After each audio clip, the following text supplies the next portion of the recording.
Hello, ഞാൻ doctor Ashna's wellness clinic, Kannur, Koothuparamba. ഇപ്പോൾ കുറേയധികം ആളുകളുടെ ഇടയിൽ ഒരു ചർച്ചാ വിഷയമായിട്ട് മാറിക്കൊണ്ടിരിക്കുകയാണ് ഗ്ലൂട്ടാതയോൺ എന്നൊരു കാര്യം. ഗ്ലൂട്ടാതയോൺ എന്ന് പറഞ്ഞു കഴിഞ്ഞാൽ തന്നെ നമ്മുടെ മനസ്സിൽ ആദ്യം വരിക വെളുക്കാനാണ് നമ്മൾ ഗ്ലൂട്ടാതയോൺ നമ്മൾ യൂസ് ചെയ്യുന്നുള്ളതാണ്. മാർക്കറ്റിലാണെങ്കിൽ ഇപ്പം ഗ്ലൂട്ടാതയോണിന്റെ ടാബ്ലറ്റ്സ് അവൈലബിൾ ആണ്, ഗ്ലൂട്ടാതയോണിന്റെ ക്രീംസ് അവൈലബിൾ ആണ്, ഗ്ലൂട്ടാതയോണിന്റെ ഇഞ്ചക്ഷൻ അവൈലബിൾ ആണ്. അങ്ങനെ പല ഫോമിൽ നമുക്ക് ഗ്ലൂട്ടാതയോൺ ഇപ്പം അവൈലബിലിറ്റി ഉണ്ട്. നിങ്ങൾക്ക് അറിയാലോ, കുറേയധികം സെലിബ്രിറ്റീസ് അവരുടെ സ്കിൻ വൈറ്റനിങ്ങിനൊക്കെ വേണ്ടി, സ്കിന്നിന്റെ ഹെൽത്ത് ഒന്ന് മെയിൻറ്റെയിൻ ചെയ്യാൻ വേണ്ടിയിട്ട് അവർ റെഗുലർ ആയിട്ട് ഗ്ലൂട്ടാതയോണിന്റെ ഇഞ്ചക്ഷൻ എടുക്കാറുണ്ട്. എൻ്റെ ക്ലിനിക്കിൽ വരുന്ന കുറേയധികം ആൾക്കാർ എന്നോട് ചോദിച്ചിട്ടുണ്ട്, ഈ ഗ്ലൂട്ടാതയോൺ ശരിക്കും പറഞ്ഞു കഴിഞ്ഞാൽ പ്രശ്നമാണോ, കഴിക്കുന്നത് കൊണ്ട് എന്തെങ്കിലും സൈഡ് എഫക്റ്റ് ഉണ്ടോ, അല്ലെങ്കിൽ ഇത് കഴിച്ചു കഴിഞ്ഞാൽ വെളുക്കുവോ, ഇങ്ങനെയുള്ള പല ഡൗട്ടുകൾ കുറേയധികം പേഷ്യൻസ് എന്നോട് ചോദിച്ചിട്ടുണ്ട്. ശരിക്കും ഈ ഗ്ലൂട്ടാതയോൺ എന്താണ്?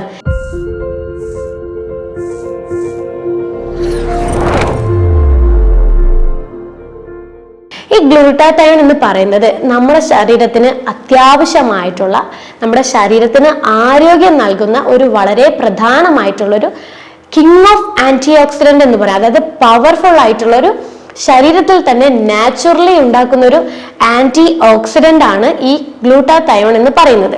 ഈ ഗ്ലൂട്ടാതയോൺ നമ്മുടെ ബോഡിയിൽ, നമ്മുടെ ശരീരത്തിൽ ഉണ്ടാവുന്ന ചില പ്രശ്നങ്ങളൊക്കെ മാറ്റാൻ വേണ്ടിയിട്ട്, അതായത് ഇപ്പൊ നമ്മുടെ ശരീരത്തിൽ ഹെവി മെറ്റൽസ് എന്തെങ്കിലും ഉള്ളിൽ ചെല്ലുവാണെങ്കിൽ അതിനെ ശുദ്ധീകരിച്ച് കളയാൻ വേണ്ടിയിട്ട് ഈ ഗ്ലൂട്ടാതയോൺ നല്ലപോലെ സഹായിക്കും. അതുപോലെ നമ്മുടെ ശരീരത്തിൽ ഹാനികരമായിട്ടുള്ള ഈ ഫ്രീ റാഡിക്കൽ, അതുകൊണ്ട് ഉണ്ടാവുന്ന ഡാമേജുകൾ വരെ ഈ ഒരു ഗ്ലൂട്ടാതയോൺ പ്രിവെന്റ് ചെയ്യാൻ വേണ്ടിയിട്ട് സഹായിക്കുന്നുണ്ട്. അത്രയും സ്ട്രോങ് ആണ്, അത്രയും എഫക്റ്റീവ് ആണ് ഈ ഗ്ലൂട്ടാതയോൺ നമ്മുടെ ശരീരത്തിന്. ഈ ഗ്ലൂട്ടാതയോൺ 3 അമിനോ ആസിഡ് ആയിട്ടുള്ള പ്രോട്ടീൻസിനെ കൊണ്ടാണ് ഉണ്ടാക്കിയിരിക്കുന്നത്. Glycine, cysteine, glutamate. ഈ 3 പ്രോട്ടീൻസിനെ കൊണ്ടാണ്, അമിനോ ആസിഡിനെ കൊണ്ടാണ് നമ്മുടെ ശരീരത്തിൽ ഗ്ലൂട്ടാതയോൺ നിർമ്മിച്ചിരിക്കുന്നത്. അതിപ്പോ ഇത് ഗ്ലൂട്ടാതയോൺ ശരിക്കും പറഞ്ഞു കഴിഞ്ഞാൽ നമ്മുടെ ലിവറിലാണ് ഉണ്ടാവുന്നത്. അപ്പൊ ലിവറിൽ വെച്ചിട്ടുണ്ടാവുന്ന ഗ്ലൂട്ടാതയോൺ നമ്മുടെ ബോഡിയിലെ പല കാര്യങ്ങളും ശ്രദ്ധിക്കുന്നതിനും അതുപോലെ പല പ്രശ്നങ്ങളിൽ നിന്ന് നമ്മുടെ ശരീരത്തിനെ ഒഴിവാക്കുന്നതിനും വളരെ ബെനിഫിറ്റ് ആയിട്ടുള്ള ഒരു ന്യൂട്രീഷൻ ആണ് ഗ്ലൂട്ടാതയോൺ എന്ന് പറയുന്നത്. അപ്പൊ ഈ ഗ്ലൂട്ടാതയോൺ ശരിക്കും പ്രായം കൂടുന്തോറും നമ്മുടെ ശരീരത്തിലെ ഗ്ലൂട്ടാതയോണിന്റെ അളവ് കുറഞ്ഞു വരാൻ തുടങ്ങും. ഇത് ശരിക്കും നമ്മളെ സ്കിന്നിനെ നല്ല രീതിയിൽ പ്രൊട്ടക്ട് ചെയ്യുന്ന ഒന്നാണ് ഈ ഗ്ലൂട്ടാതയോൺ എന്ന് പറയുന്നത്. അപ്പൊ ഈ പ്രായം കൂടുന്തോറും ഗ്ലൂട്ടാതയോൺ കുറയുന്നത് കൊണ്ട് തന്നെ നമ്മുടെ സ്കിന്നിന്റെ ടെക്സ്ചർ മാറാനൊക്കെ തുടങ്ങും. അതായത് ഈ സ്കിന്നൊക്കെ ഇങ്ങനെ ചുളിയാൻ തുടങ്ങുന്നുണ്ട്. പിഗ്മെന്റേഷൻ നിങ്ങൾ ശ്രദ്ധിക്കുകയുള്ളൂ, പണ്ടത്തെ അതേ ഒരു നമ്മുടെ സ്കിൻ കളർ ആയിരിക്കില്ല പിന്നീട് പ്രായം കൂടുന്തോറും നമ്മുടെ സ്കിന്നിൽ ഉണ്ടാവുന്നത്. അതുപോലെ പെട്ടെന്ന് സ്കിന്നിൽ ഡാമേജുകളും അലർജി കാര്യങ്ങളൊക്കെ ഇങ്ങനെ വരും. അതായത് നമ്മളെ സ്കിന്നിന് പ്രൊട്ടക്ട് ചെയ്യാനുള്ള ഗ്ലൂട്ടാതയോൺ പ്രായം കൂടുന്തോറും നമ്മളെ ബോഡിയിൽ ലഭിക്കുന്നില്ല, അങ്ങനെ ഒരു സ്റ്റേജിലായിട്ടാണ് വരിക. പക്ഷേ ഇപ്പോൾ ഉള്ള ചില സാഹചര്യങ്ങളൊക്കെ കൊണ്ട് തന്നെ, നമ്മുടെ ഒരു ജീവിത ശൈലിയിൽ ഉണ്ടാകുന്ന മാറ്റങ്ങൾ കൊണ്ട് തന്നെ നമുക്ക് പെട്ടെന്ന് നമ്മുടെ ഗ്ലൂട്ടാതയോൺ, ഇപ്പൊ നോർമൽ അഡൾട്ട് ആയിട്ടുള്ള ആൾക്കാരിൽ വരെ ഗ്ലൂട്ടാതയോൺ പതുക്കെ കുറയാൻ തുടങ്ങുന്നുണ്ട്. അപ്പൊ ഈ ഗ്ലൂട്ടാതയോൺ നമ്മുടെ ബോഡിയിൽ കുറഞ്ഞു കഴിഞ്ഞാൽ ഒത്തിരി അധികം ബുദ്ധിമുട്ടുകൾ നമ്മൾക്ക് ഫേസ് ചെയ്യാൻ തുടങ്ങും. അതിൽ ഏറ്റവും കൂടുതൽ വരുന്നൊരു ബുദ്ധിമുട്ടാണ് ഉറക്കത്തിലുണ്ടാവുന്ന ഡിസ്റ്റർബൻസ്. നമുക്ക് എപ്പോഴും ഉറക്കം ഒരു ഡീപ്പായിട്ട് നമുക്ക് ലഭിക്കില്ല ഗ്ലൂട്ടാതയോൺ നമ്മുടെ ശരീരത്തിൽ കുറഞ്ഞു കഴിഞ്ഞാൽ. അതുപോലെ നമുക്ക് എപ്പോഴും ക്ഷീണം, വലിയ രീതിയിൽ ക്ഷീണം ഉണ്ടാവാൻ തുടങ്ങും. ഒന്നും ചെയ്യാനുള്ള ഒരു എനർജി നമുക്ക് ഉണ്ടാവില്ല. എന്തെങ്കിലും ചെയ്തു കഴിഞ്ഞാൽ ക്ഷീണം വന്നിട്ട് നമുക്കൊന്ന് കിടക്കണം, അങ്ങനെയുള്ള ഒരു ഫീൽ ആയിരിക്കും എപ്പോഴും ഉണ്ടായിക്കൊണ്ടിരിക്കുക. പിന്നെ ഉണ്ടാവുന്നതാണ് ബ്രെയിൻ ഫോഗ് എന്ന് പറയും. അതായത് നമുക്ക് ചിന്തിച്ചു കഴിഞ്ഞാലും നമുക്ക് എന്താ പറയാ, പഴയതൊന്നും ഓർത്തെടുക്കാൻ പറ്റുന്നില്ല, ചിന്തകളൊക്കെ വളരെ സ്ലോ ആണ്, അങ്ങോട്ട് ക്ലിയർ ആവുന്നില്ല. അതുപോലൊരു നമ്മളെ തോട്ടുമായിട്ട് റിലേറ്റ് ചെയ്തിട്ടുള്ള കാര്യങ്ങളുമായിട്ട് ഈ ഗ്ലൂട്ടാതയോൺ കണക്ട് ചെയ്തിരിക്കുന്നുണ്ട്. ഇപ്പൊ ഗ്ലൂട്ടാതയോൺ കുറഞ്ഞിരിക്കുന്നവർക്കാണ് എപ്പോഴും ഒരു ചിന്തകൾക്കൊക്കെ ഉള്ള ഒരു ബുദ്ധിമുട്ടുകൾ കൂടുതലായിട്ട് കാണുന്നത്. പിന്നെ ഒരു പ്രശ്നം എന്ന് പറയുന്നത് മൂഡ് സ്വിങ്സ് ആണ്. നമുക്ക് ഡിപ്രഷൻ ഉണ്ടാവും, ആങ്സൈറ്റി പോലത്തുള്ള മൂഡ് ഒരു സ്റ്റെബിലൈസ് ആയിട്ട് ഇത് നിൽക്കുന്നത്. മാനസികപരമായിട്ട് എപ്പോഴും നമുക്ക് ഇങ്ങനെയുള്ള അസ്വസ്ഥതകൾ, എപ്പോഴും ഇറിറ്റേഷൻ എപ്പോഴും ഫീൽ ചെയ്തുകൊണ്ടിരിക്കും. അപ്പൊ ഇതൊക്കെയാണ് നമുക്ക് ശരിക്കും പറഞ്ഞു കഴിഞ്ഞാൽ ഗ്ലൂട്ടാതയോൺ നമ്മളെ ബോഡിയിൽ കുറഞ്ഞു കഴിഞ്ഞാൽ ഉണ്ടാവുന്ന ലക്ഷണങ്ങൾ. ഗ്ലൂട്ടാതയോൺ കുറയാൻ വേണ്ടി കുറേ കാര്യങ്ങളുണ്ട്. നമ്മളെ ജീവിതശൈലിയിൽ ഉണ്ടാവുന്ന ചില മാറ്റങ്ങൾ തന്നെയാണ് ഗ്ലൂട്ടാതയോൺ നമ്മളെ ബോഡിയിൽ നാച്ചുറലി കുറയുന്നത്.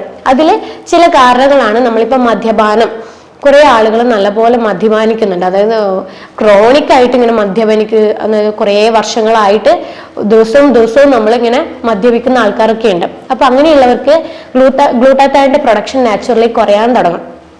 ലിവറിൽ വെച്ചിട്ടാണല്ലോ ഈ ഗ്ലൂട്ടാത്തൈൻ പ്രൊഡ്യൂസ് ചെയ്യുന്നത്. അപ്പോൾ ഈ ലിവറിനെ ഫസ്റ്റ് എഫക്ട് ചെയ്യും. നമ്മൾ ഈ ആൽക്കഹോൾ കഴിക്കുമ്പോൾ ലിവറിന്റെ പ്രശ്നങ്ങളൊക്കെ കൂടുതലായിട്ട് വരുമല്ലോ. അങ്ങനെയുള്ളവർക്ക് ഗ്ലൂട്ടാത്തൈൻ നാച്ചുറലി ബോഡിയിൽ കുറയാൻ തുടങ്ങും. പിന്നെ ഈ ലോ കലോറി അടങ്ങിയ ഭക്ഷണങ്ങൾ കഴിക്കുന്നവർക്ക് ഗ്ലൂട്ടാത്തൈൻ ശരീരത്തിൽ ഉണ്ടാവുന്നത് കുറഞ്ഞിട്ടാണ് ഉണ്ടാകുക. അതുപോലെ നമ്മൾ ഈ പ്രോട്ടീൻ അടങ്ങിയ ഭക്ഷണങ്ങൾ വളരെ ചുരുക്കം അളവിൽ മാത്രമാണ് നമ്മൾ കഴിക്കുന്നതെങ്കിൽ ആ ഒരു കാര്യം കൊണ്ട് നമ്മുടെ ശരീരത്തിൽ ഗ്ലൂട്ടാത്തൈന്റെ പ്രൊഡക്ഷൻ കുറയാൻ തുടങ്ങും. പൊതുവേ ഈ വെജിറ്റേറിയൻസ് ആൾക്കാർക്ക് ഗ്ലൂട്ടാത്തൈന്റെ പ്രൊഡക്ഷൻ കുറവായിരിക്കും. കാരണം പ്രോട്ടീൻ വിചാരിച്ച രീതിയിൽ നമുക്ക് ലഭിക്കാത്തത് കൊണ്ട് ഗ്ലൂട്ടാത്തൈൻ നാച്ചുറലി ഉണ്ടാവുന്നത് കുറഞ്ഞു വരും. അതുപോലെ ഇപ്പം നോൺ വെജിറ്റേറിയൻസ് ആയാൽ പോലും നമ്മുടെ ശരീരത്തിന് ആവശ്യമായിട്ടുള്ള ഒരു ഡെയിലി റിക്വയർമെന്റ് കണക്കിന് പ്രോട്ടീൻ കഴിച്ചിട്ടില്ലെങ്കിലും ഗ്ലൂട്ടാത്തൈൻ ശരീരത്തിൽ നാച്ചുറലി കുറയാൻ തുടങ്ങും. അപ്പൊ നമുക്ക് ഗ്ലൂട്ടാത്തൈൻ നമ്മളെ ബോഡിയിൽ എങ്ങനെ നാച്ചുറലി നമുക്ക് കൊണ്ടുവരാം, സപ്ലിമെന്റ്സ് ഒന്നും ഇല്ലാതെ എങ്ങനെ നമുക്ക് നമ്മുടെ ഗ്ലൂട്ടാത്തൈൻ നമുക്ക് ശരീരത്തിൽ കൂടി നമ്മുടെ ആ ഒരു ആരോഗ്യം നിലനിർത്താനുള്ള ഒരു ആന്റി ഓക്സിഡന്റ് നമുക്ക് ഉണ്ടാക്കാം എന്നുള്ളൊരു കാര്യം നോക്കാം. അപ്പൊ അതിൽ നമ്മൾ ശ്രദ്ധിക്കേണ്ടത് നമ്മൾ ആദ്യം തന്നെ ഭക്ഷണത്തിൽ ഉണ്ടാവുന്ന മാറ്റങ്ങളാണ്. അതായത് നമ്മൾ ഗ്ലൈസിൻ അടങ്ങിയിട്ടുള്ള ഭക്ഷണങ്ങൾ നന്നായിട്ട് ഉൾപ്പെടുത്താൻ വേണ്ടി ശ്രദ്ധിക്കുക. അതായത് mainly non veg, red meat, chicken, പിന്നെ ഈ തൊലിയോട് കൂടിയുള്ള ചില മീനുകൾ, അതായത് ഈ നങ്ക്, ചൂര, ഇങ്ങനെയുള്ള തൊലിയോട് കൂടിയുള്ള മീനുകളൊക്കെ നമ്മൾ കഴിക്കുവാണെങ്കിൽ ഗ്ലൈസിൻ എന്ന് പറയുന്ന ഒരു കോമ്പണന്റ് നമുക്ക് ലഭിക്കാൻ തുടങ്ങും. ചിക്കൻ സൂപ്പൊക്കെ ഉണ്ടാക്കി കൊടുക്കുവാണെങ്കിൽ നമുക്ക് ഈ ഒരു ഗ്ലൈസിൻ എന്ന് പറയുന്ന ഈ ഫുഡിൽ അടങ്ങിയ ഗ്ലൈസിന്റെ സപ്പോർട്ടോട് കൂടി ഗ്ലൂട്ടാത്തൈൻ നാച്ചുറലി ബോഡിയിൽ പ്രൊഡ്യൂസ് ചെയ്യാൻ തുടങ്ങും.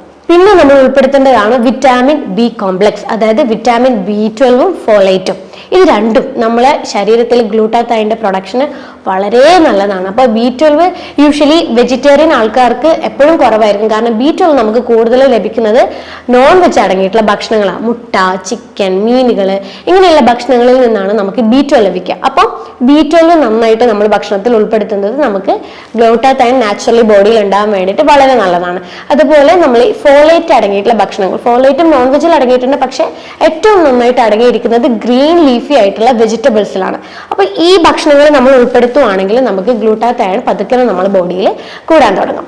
പിന്നെ ഈ ഗ്ലൂട്ടാത്തൈൻ പ്രൊഡക്ഷനെ ഏറ്റവും നന്നായിട്ട് സഹായിക്കുന്ന ഒരു വൈറ്റമിൻ ആണ് വൈറ്റമിൻ സി. അപ്പോൾ വൈറ്റമിൻ സി അടങ്ങിയിട്ടുള്ള ഭക്ഷണങ്ങൾ നമ്മൾ ഡെയിലി ഉൾപ്പെടുത്തുക. അതായത് ഫ്രൂട്ട്സും വെജിറ്റബിൾസ്, ഫ്രൂട്ട്സിലൊക്കെ ആണെങ്കിൽ പപ്പായ, പേരക്ക, ഓറഞ്ച്, മുസമ്പി, ഇങ്ങനെയുള്ള വൈറ്റമിൻ സി ആയിട്ടുള്ള ഫ്രൂട്ട്സും, പിന്നെ വെജിറ്റബിൾസിലാണ് cabbage, broccoli, tomato, spinach, capsicum, ഇതിലൊക്കെ നല്ലപോലെ വൈറ്റമിൻ സി അടങ്ങിയിട്ടുണ്ട്. അപ്പം ഈ ഭക്ഷണങ്ങൾ കഴിക്കുവാണെങ്കിൽ നമ്മുടെ ശരീരത്തിൽ ഗ്ലൂട്ടാത്തൈൻ പതുക്കെ കൂടാൻ തുടങ്ങും. പിന്നെ നമ്മൾ മേജറായി ശ്രദ്ധിക്കേണ്ട ഒരു കാര്യമാണ് ഉറക്കം. ഉറക്കം എന്ന് പറയുന്നത് നമ്മുടെ ഒരു ശരീരത്തെ ഒരാളെ സംബന്ധിച്ചിടത്തോളം നമ്മുടെ ആരോഗ്യം എന്ന് പറയുന്നത് നല്ല ഉറക്കം ഉണ്ടാകുക എന്നുള്ളൊരു കാര്യമാണ്. അപ്പം ശരിയായ രീതിയിൽ ഒരു 6 മണിക്കൂർ തൊട്ട് 8 മണിക്കൂറോളം വരെ ഉറങ്ങുന്ന ഒരു വ്യക്തിക്ക് എപ്പോഴും ഗ്ലൂട്ടാത്തൈന്റെ പ്രൊഡക്ഷൻ നോർമൽ ആയിട്ടുണ്ടാവും. ഉറക്കം കുറയുന്ന ഒരു വ്യക്തിക്ക് ശരീരത്തിൽ സ്ട്രെസ് കയറാൻ തുടങ്ങും. ഈ സ്ട്രെസ് കാരണം നമ്മുടെ ശരീരത്തിൽ ഗ്ലൂട്ടാത്തൈൻ നാച്ചുറലി കുറയാൻ തുടങ്ങുമ്പോഴാണ് ഈ ഗ്ലൂട്ടാത്തൈൻ കുറയുന്നതിൻ്റെതായിട്ടുള്ള ബുദ്ധിമുട്ടുകൾ പിന്നീട് നമ്മുടെ ശരീരത്തിൽ ഉണ്ടാവാൻ തുടങ്ങുന്നത്.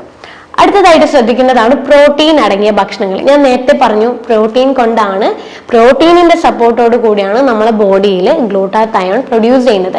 അപ്പൊ നമ്മൾ ദിവസവും പ്രോട്ടീൻ അടങ്ങിയിട്ടുള്ള എല്ലാ ഭക്ഷണങ്ങളും നമ്മൾ കഴിക്കുക. നോൺ വെജ് ആയാലും നട്ട്സ് ആയാലും പയറ് പരിപ്പ് വർഗ്ഗങ്ങളായാലും ഇതൊക്കെ നമ്മൾ ദിവസവും ഉൾപ്പെടുത്തുവാണെങ്കിൽ നമ്മുടെ ശരീരത്തിന് സഹായിക്കുന്ന ഗ്ലൂട്ടാത്തൈൻ നമുക്ക് നാച്ചുറലി പ്രൊഡ്യൂസ് ചെയ്യാൻ പറ്റും. പിന്നെ ഞാൻ നേരത്തെ പറഞ്ഞു ലോ കലോറി ഭക്ഷണങ്ങൾ കഴിക്കുന്നവർക്ക് കൂടുതലായിട്ട് ഗ്ലൂട്ടാത്തൈൻ കുറയാൻ തുടങ്ങും. അപ്പോൾ ലോ കലോറി എന്ന് പറഞ്ഞാൽ നമ്മൾ ഈ കാർബോഹൈഡ്രേറ്റ്, അന്നജം, നമ്മുടെ ശരീരത്തിന് ശരിക്കും അന്നജം അത്യാവശ്യമാണ്. നമ്മുടെ ശരീരത്തിന്റെ എനർജി പ്രൊഡക്ഷന് വളരെയധികം സഹായിക്കുന്ന ഒന്നാണ് അന്നജം. അപ്പം ചിലവര് ഒട്ടും തന്നെ ഈ കാർബോഹൈഡ്രേറ്റ് അടങ്ങിയ ഭക്ഷണങ്ങൾ ഒട്ടും കഴിക്കില്ല, 0 കലോറി ആയിരിക്കും. അങ്ങനെയുള്ളവർക്ക് എപ്പോഴും ഗ്ലൂട്ടാത്തൈൻ ബോഡിയിൽ കുറയും. കാരണം എന്താ വെച്ച് കഴിഞ്ഞാൽ നമ്മൾ ഈ ഗ്ലൂക്കോസ് അടങ്ങിയ ഈ കാർബോഹൈഡ്രേറ്റ് അടങ്ങിയ ഭക്ഷണങ്ങൾ കഴിക്കുമ്പോൾ ഗ്ലൂക്കോസ് ആയിട്ടാണല്ലോ നമ്മുടെ ശരീരത്തിലെത്തുക. ഇത് നമ്മുടെ ശരീരത്തിൽ ഇൻസുലിന്റെ അളവ് കൂട്ടാൻ തുടങ്ങും. അപ്പൊ ഈ ഇൻസുലിൻ വേണം ശരിക്കും പറഞ്ഞു കഴിഞ്ഞാൽ നമ്മുടെ അമിനോ ആസിഡിനെ ബോഡിയിലോട്ടേക്ക് വലിച്ചെടുക്കാനായിട്ട്. അമിനോ ആസിഡ് ബോഡിയിലേക്ക് വലിച്ചെടുത്തു കഴിഞ്ഞാൽ മാത്രമേ ഗ്ലൂട്ടാത്തയോൺ ബോഡിയിൽ പ്രൊഡ്യൂസ് ചെയ്യാൻ തുടങ്ങുള്ളൂ. അപ്പോൾ ശരിക്കും നമ്മൾ 0 കലോറി ആയിട്ട് ഒരിക്കലും ഫോക്കസ് ചെയ്യരുത്. ചെറിയ തോതിലെങ്കിലും നമ്മൾ ദിവസവും നമ്മുടെ ഭക്ഷണത്തിൽ കലോറി അടങ്ങിയിട്ടുള്ള അന്നജം അടങ്ങിയിട്ടുള്ള ഭക്ഷണങ്ങൾ, അതായത് തവിടോട് കൂടിയുള്ള ധാന്യങ്ങളൊക്കെ നമ്മൾ ഉൾപ്പെടുത്തുക. Oats, rolled oats, steel cut oats, തവിടോട് കൂടിയുള്ള മില്ലറ്റുകൾ, ഇതൊക്കെ നമ്മൾ ഉൾപ്പെടുത്തുവാണെങ്കിൽ നമുക്ക് പതുക്കെ നമ്മളെ ഗ്ലൂട്ടാത്തയോൺ ബോഡിയിൽ പ്രൊഡ്യൂസ് ചെയ്യാൻ പറ്റും. പിന്നെ ഒരു കാര്യം, ചിലവര് നല്ല ഹെൽത്തി ആയിട്ടുള്ള ഡയറ്റ് ഫോളോ ചെയ്യും, പക്ഷെ ഓവറായിട്ട് എക്സസൈസ് ചെയ്യും. അതായത് നമ്മളെ ശരീരത്തിന് ആവശ്യത്തിനേക്കാളും നമ്മൾ എക്സോസ്റ്റ് ആവുന്ന രീതിയിൽ എക്സസൈസ് ചെയ്യും. അങ്ങനെയുള്ളവർക്ക് ഗ്ലൂട്ടാത്തയോൺ എപ്പോഴും കുറഞ്ഞിട്ടാണ് ഉണ്ടാകുക. അതായത് ഓവറായിട്ട് എക്സസൈസ് ചെയ്യുന്നവർക്ക് ഗ്ലൂട്ടാത്തയോൺ ബോഡിയിൽ കുറയും. അപ്പൊ നമ്മൾ ഒരിക്കലും ദിവസവും നമ്മൾ നോർമലി ഒരു 1 hour ഒക്കെ നമ്മൾ നടക്കാൻ വേണ്ടി പോവുക. വീക്ക്ലി ഒരു 2 തവണയൊക്കെ നമ്മൾ ഹെവി ആയിട്ടുള്ള വർക്ക്ഔട്ട് ചെയ്യുക. ഇങ്ങനെ ബാലൻസ് ചെയ്യുകയാണെങ്കിൽ നമ്മൾ ഗ്ലൂട്ടാത്തയോണിന്റെ ലെവല് ബോഡിയിൽ നോർമൽ ആയിട്ടാണ് ഉണ്ടാകുക.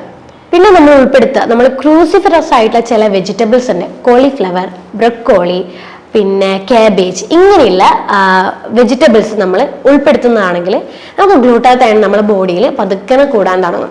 പിന്നെ ശ്രദ്ധിക്കേണ്ടതാണ് ഷെൽഫിഷ്, ഞണ്ട്, കക്ക, ഇതിലൊക്കെ സിങ്ക്, സെലീനിയം പോലുള്ള മിനറൽസ് അടങ്ങിയിട്ടുണ്ട്. ഈ മിനറൽസ് നല്ല പോലെ നമ്മുടെ ബോഡിയിൽ ഗ്ലൂട്ടാത്തയോണിന്റെ പ്രൊഡക്ഷന് വേണ്ടിയിട്ട് സഹായിക്കും. അതുപോലെ നട്ട്സ്, സിങ്ക് ആണെങ്കിൽ നമുക്ക് പംകിൻ സീഡ് കഴിക്കാം. സെലീനിയം ലഭിക്കാനായിട്ട് നമുക്ക് സൺഫ്ലവറിന്റെ സീഡ് കഴിക്കാം. ഈ പറയുന്ന ഈ ഷെൽഫിഷും ഈ നട്ട്സുകളൊക്കെ ഉൾപ്പെടുത്തുവാണെങ്കിൽ സിങ്കും സെലീനിയവും നമ്മുടെ ശരീരത്തിൽ പ്രൊഡ്യൂസ് ചെയ്യാൻ തുടങ്ങും. ഈ സിങ്ക്, സെലീനിയവും നമ്മുടെ ശരീരത്തിൽ ലഭിക്കാൻ തുടങ്ങി കഴിഞ്ഞാൽ ഇവരുടെ സപ്പോർട്ടോട് കൂടി നമുക്ക് ശരീരത്തിൽ ഗ്ലൂട്ടാത്തയോണിന്റെ പ്രൊഡക്ഷൻ കൂടാൻ വേണ്ടിയിട്ട് സഹായിക്കും. അപ്പൊ ഇത്രയും ഫുഡുകളാണ് ശരിക്കും നമുക്ക് ഗ്ലൂട്ടാത്തയോൺ നമ്മുടെ ബോഡിയിൽ നാച്ചുറലി പ്രൊഡ്യൂസ് ചെയ്യാൻ വേണ്ടിയിട്ട് സഹായിക്കുന്നത്. എന്നിട്ടും നിങ്ങൾക്ക് ഈ ശരിക്കും ഗ്ലൂട്ടാത്തയോൺ എന്ന് പറയുന്നത് നമ്മുടെ സ്കിന്നിന്റെ ആരോഗ്യത്തിന് വേണ്ടിയിട്ടും ശരീരത്തിലെ മറ്റ് പല വലിയ വലിയ ആരോഗ്യ പ്രശ്നങ്ങളെ ഇല്ലാതാക്കാൻ വേണ്ടിയിട്ടും ലിവറിന്റെ ഹെൽത്ത് നിലനിർത്താൻ വേണ്ടിയിട്ടും നമ്മുടെ ശരീരത്തിന്റെ മൊത്തത്തിൽ ഇമ്മ്യൂൺ സിസ്റ്റം ഒക്കെ സപ്പോർട്ട് ചെയ്യുന്ന ഒരു മെയിൻ ആയിട്ടുള്ള ഒരു ന്യൂട്രീഷനാണ് ഗ്ലൂട്ടാത്തയോൺ എന്ന് പറയുന്നത്. അപ്പം ഈ പറയുന്ന ഫുഡുകളൊക്കെ നിങ്ങൾ ദിവസവും ഭക്ഷണത്തിൽ ഉൾപ്പെടുത്തുക. അതുകൊണ്ടാണ് ഗ്ലൂട്ടാത്തയോൺ നമ്മൾ ഈ ജീവിത ശൈലിയിൽ ഉണ്ടാവുന്ന ഈ പറഞ്ഞ ഫുഡുകളൊന്നും നമ്മൾ ഉൾപ്പെടുത്താതിരിക്കുമ്പോഴേ നമുക്ക് ക്ഷീണം വരുന്നത്, ഉറക്കത്തിലെ ബുദ്ധിമുട്ട് വരുന്നത്, മാനസികപരമായിട്ടുള്ള പിരിമുറുക്കങ്ങൾ, ഡിപ്രഷൻ, ആങ്സൈറ്റി പോലുള്ള ബുദ്ധിമുട്ടുകളൊക്കെ വരുന്നത്. അപ്പോൾ ഈ ഭക്ഷണങ്ങൾ ഒഴിവാക്കിക്കൊണ്ട് നമുക്ക് ഗ്ലൂട്ടാത്തയോണിന്റെ ലെവൽ നമ്മുടെ ബ്ലഡിൽ നമുക്ക് നിലനിർത്തി കൊണ്ടുപോകാനും പറ്റും. കുറേയധികം ആരോഗ്യ പ്രശ്നങ്ങൾ നമുക്ക് ഒഴിവാക്കാനും പറ്റും. പിഗ്മെന്റേഷൻ, ചിലർക്ക് ഗ്ലൂട്ടാത്തയോണൊക്കെ ബോഡിയിൽ കുറയുമ്പം ഈ സ്കിന്നൊക്കെ അങ്ങോട്ട് ഡള്ളാവാൻ തുടങ്ങും. പിഗ്മെന്റേഷൻ, ഡാർക്ക് പിഗ്മെന്റേഷൻ ഒക്കെ നമ്മുടെ ബോഡിയിൽ വരാൻ തുടങ്ങും. അപ്പം ഈ പറയുന്ന കാര്യങ്ങൾ ഉൾപ്പെടുത്തിക്കൊണ്ട് നിങ്ങളുടെ സ്കിന്നിൽ ലൈറ്റ് ആയിട്ടുള്ള ചേഞ്ചസ് നിങ്ങൾക്ക് തന്നെ ഫീൽ ചെയ്യാൻ തുടങ്ങും. ഇത്രയും കാര്യങ്ങൾ ശ്രദ്ധിക്കുക. അപ്പൊ അടുത്തൊരു ഹെൽത്ത് ടോപ്പിക്കുമായിട്ട് അടുത്ത വീഡിയോ കാണാം. അതുവരേക്കും ബൈ.